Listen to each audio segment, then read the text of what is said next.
Hello guys, samahan niyo ako magluto tayo ng broccoli. Yan, papakita ko sa inyo kung ano ang way sa pagluluto ko ng broccoli. Dahil mura din ang broccoli ngayon dito sa Middle East kasi ako. So, umpisahan natin. Una, nagayat muna ako dito ng bell pepper. So, reed ang ginamit ko dito. Yan. Ginagayat ko lang siya ng ganyan kalalaki. Tapos, meron akong malaking size na kamatis. Ginagayat ko rin siya ng paganyan. Ang isang side is 6 na piraso. Tapos yung kabilang side is 6. So yan. Tapos carrots. Mag-slice tayo ng carrots manipis. Yan. Panipis lang natin. So kayo nang bahala kung anong style ng pag-ayat nyo guys. Tapos yung sibuyas. Siniwa ko lang siya ng 4 na beses both sides. Yan.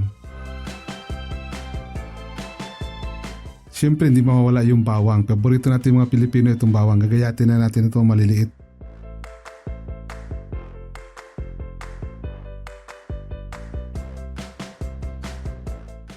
So dito guys, meron natin yung broccoli, hiwain lang natin to ng bite size. So ang estilo ng pagkahiwa ko is pag ganyan. Ayan, ganyan lang siya kalaki.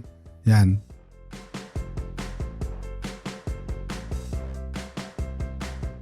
So pagkatapos natin siyang hiwain guys, pwede natin siyang ibabad muna sa tubig. Yan, hugasan muna natin. Tapos sa kawali, lagay ako ng mantika. Yung gagamitin kong hipon is frozen. So wala tayong magagawa, walang hipon na fresh. So ito lang muna. Yan, gigisahin lang natin to.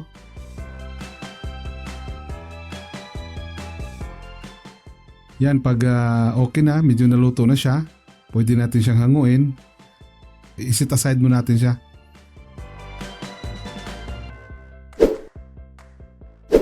So ngayon dito sa ating kawali, yan, maglalagay ulit tayo ng mantika. So dito na tayo mag-umpisa ng bawang. Gigisahin na natin to. Tapos isunod natin yung sibuyas. Yan, hayaan natin siya mag-isa. Pag lalabas na yung aroma at medyo mabango na, susunod natin yung broccoli yan. Tapos, siyempre hindi magtatagal, susunod na rin natin itong carrot yan. Para sabay-sabay silang maluluto. So ang estilo ko sa pagluto ng broccoli, hindi siya masyadong luto. Medyo lang siya, medyo saktong-sakto lang. Yung parang malutong pa din siya konti. Yan, haluin na natin. Lagyan natin ng soy sauce. Konting soy sauce lang guys, no? Patimpla. Ito diretso na ito. Tapos lagyan natin ng oyster sauce. Yan. Para mas malinamnam talaga yung luto natin. Yan, halu-haluin lang natin.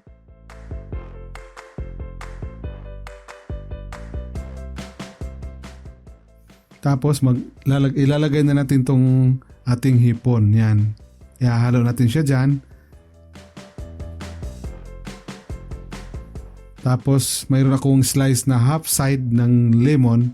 So i-squeeze ko lang siya dyan guys, no? Kasi pag dalawang lemon, so tingin ko parang sobrang asim na rin nun. So half lang ng lemon. Tapos takpan na natin siya. So pakukuluin na natin siya ng mga 2 minuto. So hindi natin patatagalin guys dahil sabi ko nga kanina na hindi natin kailangan siyang sobrang luto. So medyo siya malutong-lutong.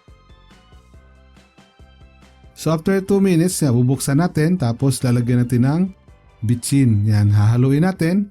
So dati guys, kung napansin nyo mga dati kong videos, hindi ako gumagamit ng bitchin. So ngayon maglalagay tayo ng bell pepper. Yan, lalagyan na natin.